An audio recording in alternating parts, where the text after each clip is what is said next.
अगर आप भी चाहते हैं कि सोनोटोन भोजपुरी का ऑडियो वीडियो सबसे पहले आप तक पहुंचे, तो लाल बटन दबाकर चैनल को सब्सक्राइब करें और हाँ, बेल आइकन को दबाना ना भूलें।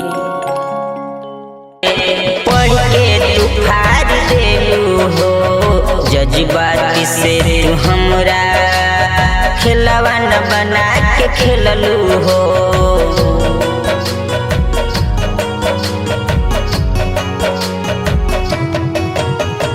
कागज समझ के दिल के पढ़ के तू फाड़ देलू हो जज्बाती से तू हमरा खिलवा न बना के खेललू हो। जिंदगी जीले अब हम, जिंदगी जीले अब हम जहरे घोट के।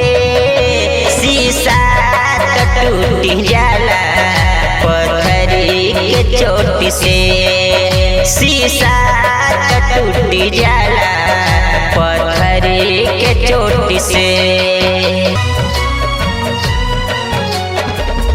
के तू बेवफाई बनलू तू हर जाई, हमसे कैलू मोहब्बत दूसरा से भइल सगाई।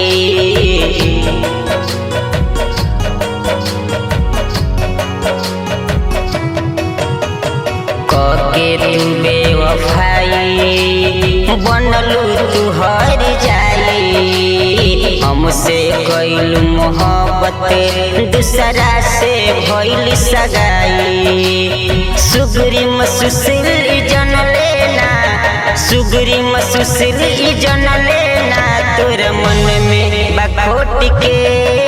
शीशा टूट जाला पत्थरी के चोट से, शीशा टूट जाला पत्थरी के चोट से।